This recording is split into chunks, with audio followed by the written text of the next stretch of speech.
அன்பானவர்களே, மறுபடியும் மேனுவேல் கிறிஸ்தவ ஒளிபரப்பு கூட்டு ஸ்தாபனத்தினர் நடத்தும் கிறிஸ்துவுக்குள் புதுவாழ்வு என்னும் இந்த நிகழ்ச்சியினூடாக உங்களை சந்திப்பதில் நான் பெருமகிழ்ச்சி அடைகின்றேன்.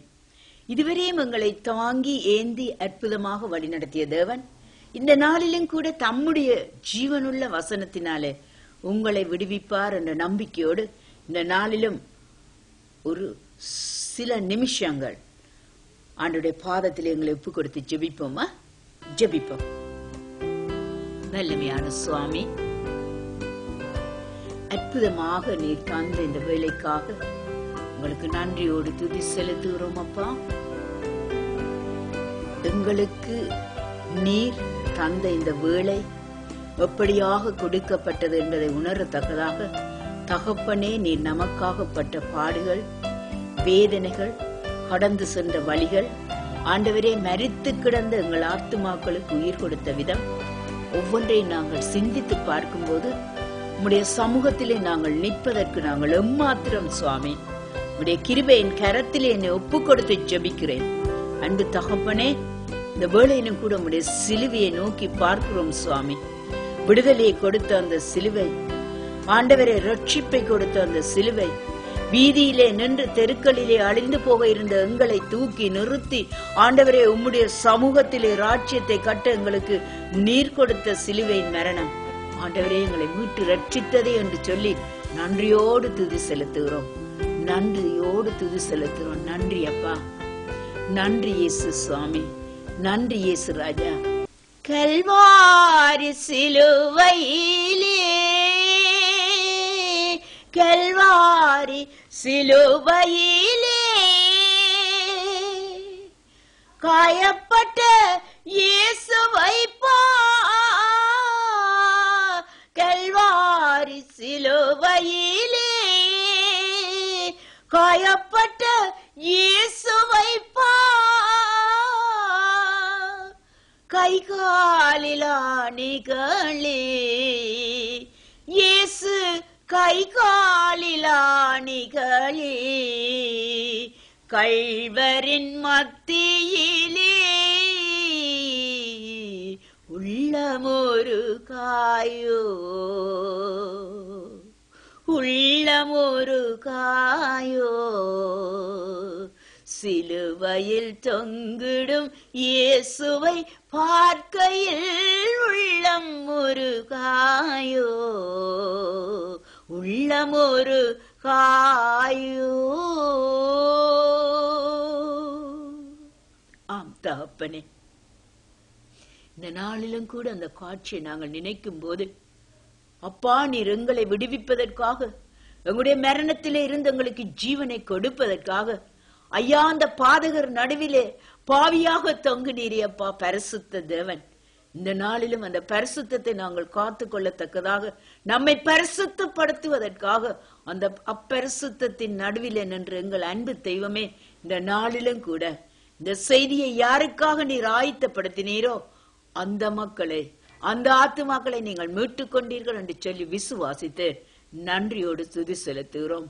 அந்த நாள் எந்த நாள் என்று ஆராயும் போது கர்த்தாவே, நீர் வர இருக்கிற அந்த நியாய தீர்ப்பின் நீதியின் நாளிலே நாங்கள் நிக்க எங்களை தராதரமாக்கின தேவன் இந்த நாளிலும் அங்கே நிக்க தராதரப்படுத்தும் ஒவ்வொரு ஆத்துமாக்களுக்காகவும் கூட உள்ளத்தின் ஆழத்திலே இருந்து நன்றியோடு துதி செலுத்துகிறோம். நன்றி இயேசு ராஜா, நன்றி இயேசு சுவாமி, நீர் மீட்டு கொண்ட ஆத்துமாக்களுக்காக நன்றி நன்றி நன்றி என்று சொல்லி இயேசுவின் இனிய நாமத்தினாலே விசுவாசத்தோடு ஜெபம் கேட்கிறோம் அன்பு தாப்பனே, ஆமேன். அன்பானவர்களே, மறுபடியும் இந்த நாளிலே அந்த நாள் எந்த நாள் என்பதை ஆராய உங்கள் முன்னிலையிலே வந்திருக்கின்றேன். இந்த நாளிலும் கூட அந்த நாள் என்ற செய்தியை நீங்கள் கடந்த வாரத்தினூடாக நீங்கள் கேட்டிருப்பீர்கள் என்று நான் நினைக்கின்றேன். அந்த செய்தியின் அந்த தொடர்ச்சியாக இந்த செய்தியை நான் கொடுக்க உங்களுக்கு முன்னாக வந்திருக்கின்றேன். வார்த்தை சொல்லுகின்றது, அந்த நாள் கோபாக்கினையின் நாள். அந்த நாள் கோபாக்கினையின் நாள். தேவன் கோபம் கொள்ளுவார், ஆனால் அவருக்கு முன்பாக நிற்கத்தக்கவன் யார்? அந்த கோபாக்கினையின் தேவன் அல்ல, இரக்கத்தின் தேவன், உருக்கத்தின் தேவன். இந்த உலகத்துக்குள்ளே இறங்கி வந்தார். எதற்காக? அந்த இரக்கத்தினாலே, அந்த கிருபையினாலே எங்களை மீட்டுக் கொள்வதற்காக. எனவே அந்த நாளிலே நாங்கள் எப்படியாக நிற்க வேண்டும் என்பதை வாழ்ந்து காட்டி சென்ற தேவன், அந்த தேவன் வர இருக்கின்றார். அந்த நாளுக்கு நீ ஆயத்தமாக இருக்கின்றாயா சகோதரனே, சகோதரிய? இந்த வேளையிலும் கூட மல்கியா 4:1 இவ்வளமாக சொல்லுகின்றது, இதோ சூழியை போல எரிகின்ற நாள் வரும், இதோ சூழியை போல எரிகின்ற நாள் வரும், அப்பொழுது அகங்காரிகள் யாவரும் அக்கிரமம் செய்கிற யாவரும் துரும்பாயிருப்பார்கள். யோசித்து பாருங்கள். சூளை என்றால் என்ன? செங்கற்களை மண்ணிலே வெட்டுவார்கள். அந்த செங்கற்களை என்ன செய்வார்கள்? அதை சுடுவதற்காக அங்கே ஒரு போரணை மாதிரி தயார் செய்து அதற்குள்ளே வைத்து சுடுவார்கள். குயவன் கலங்களை செய்துவிட்டு என்ன செய்வான்? சூளைக்குள்ளே வைத்து அங்கே பெரிய கட்டுகளை போட்டு நெருப்புகளை, தழல்களை உண்டாக்கி அதன் மத்தியிலே சுடுவதற்காக அந்த சூளைக்குள்ளே அந்த பாத்திரங்கள் வைக்கப்படுகின்றது. அது சூளைக்குள்ளே அங்கே வைக்கப்படும் போது அந்த பாத்திரம் பலமடைந்து வெளியிலே வருகின்றது. ஆனால் இந்த சூளையானது என்ன செய்கின்றதாம்? நாங்கள் வாசிப்போமா?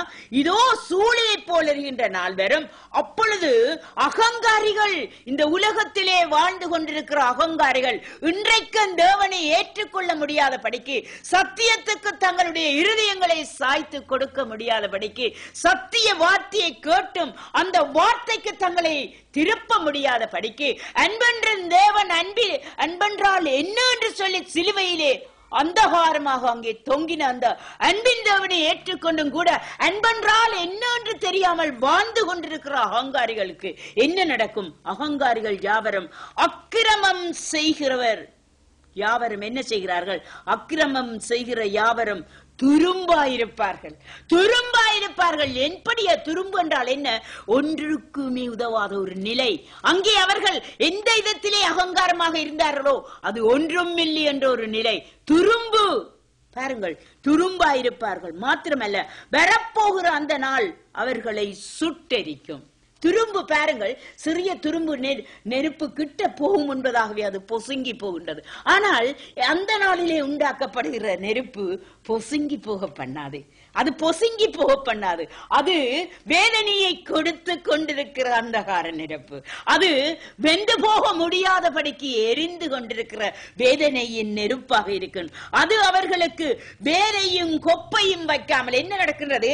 இந்த அகங்காரிகள் என்ன நினைக்கிறார்கள்? அவர்கள் அங்கே மாண்டு போகும்போது அவர்களுடைய சந்ததி தலைக்கிறதுக்காக அவர்கள் வேர் விடப்படு.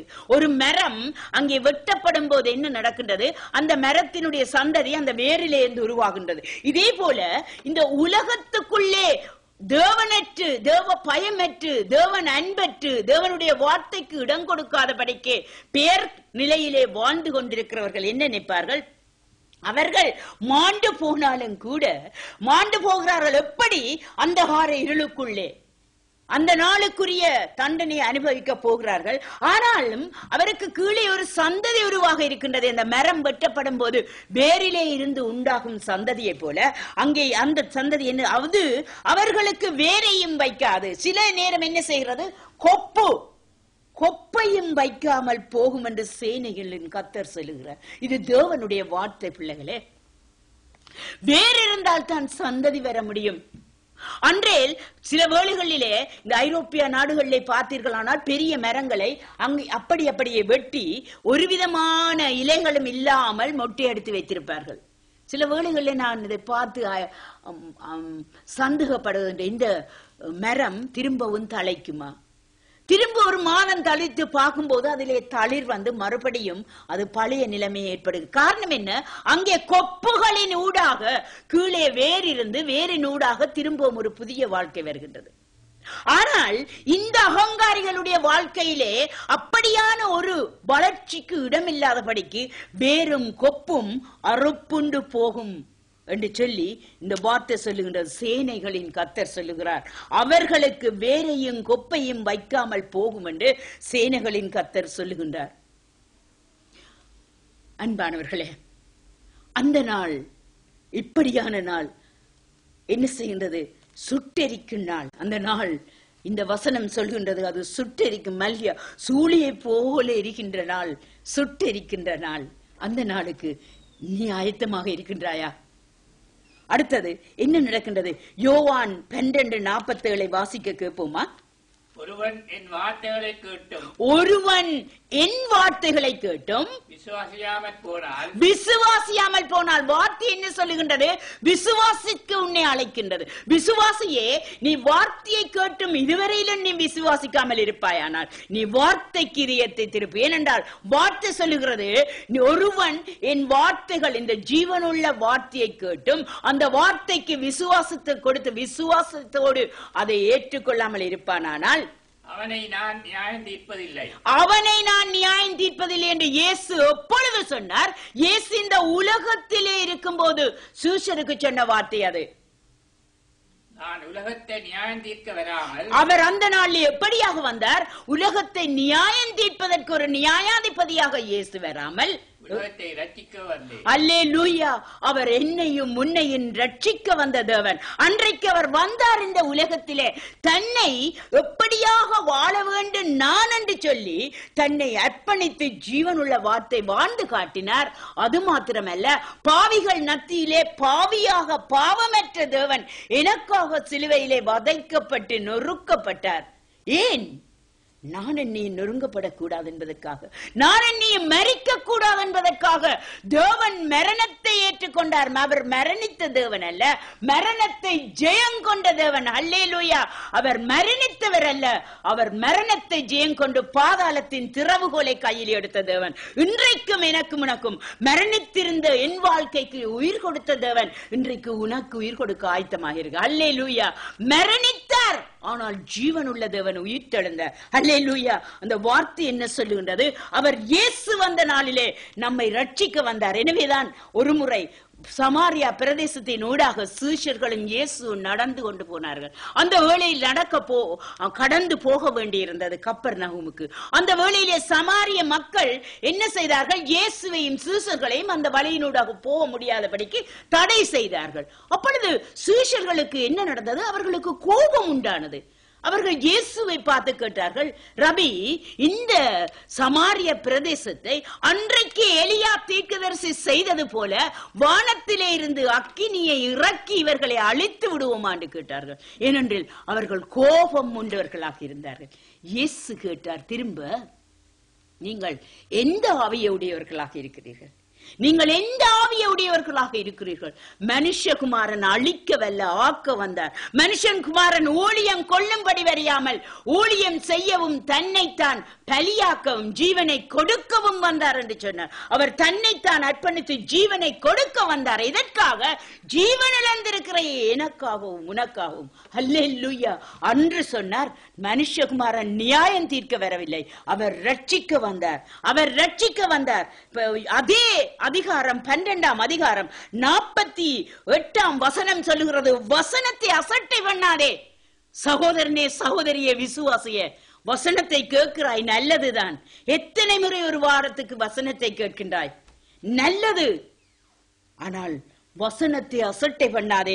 யோவான் 12:48 இவ்வனமாக அதே வசனத்தை சொல்ல, நான் நியாயம் தீர்க்க வரவில்லை, ரட்சிக்கவே வந்தேன் என்று சொன்ன தேவன் அடுத்த வசனம் என்ன சொல்லுகின்றார் என்றால் 12:48 இவ்வனமாக சொல்லுகின்றது, என்னை தள்ளி என் வார்த்தைகளை ஏற்றுக்கொள்ளாதவனை நியாயம் தீர்க்கிறதற்கண்டு நியாயம் தீர்க்கிறது ஒன்றிருக்கிறது. நியாயம் தீர்க்கிறது ஒன்றிருக்கிறது. வசனத்தை தள்ளி வைக்கிறவனை எது நியாயம் தீர்க்கிறது? நான் சொன்ன வசனமே அவனை கடைசி நாளிலே நியாயம் தீர்க்கும். அல்லேலூயா! எந்த ஜீவனுள்ள வசனத்தை கிரகிக்க முடியாமல், உன்னுடைய வாழ்க்கையிலே நீ செயல்படுத்த முடியாமல், உன் வழிகளிலே நிலைப்படுத்த முடியாமல், வார்த்தையோடு வாழ முடியாமல் நீ வாழ்ந்து கொண்டிருக்கிறாயோ, அந்த வசனம் அந்த நாள் இன்றைக்கு ஆராய்ந்து கொண்டிருக்கிற அந்த நாளிலே உன்னை நியாய தீர்க்க போகின்றது.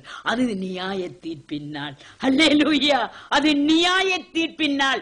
வார்த்தையிலே இருந்து விலகி வாழும் மானிடனே, சகோதரனே, சகோதரி, தாயே, தகப்பனே, வார்த்தையிலே நிலை நிற்க முடியாதபடிக்கு, வார்த்தையை ஏற்றுக்கொள்ள முடியாதபடிக்கு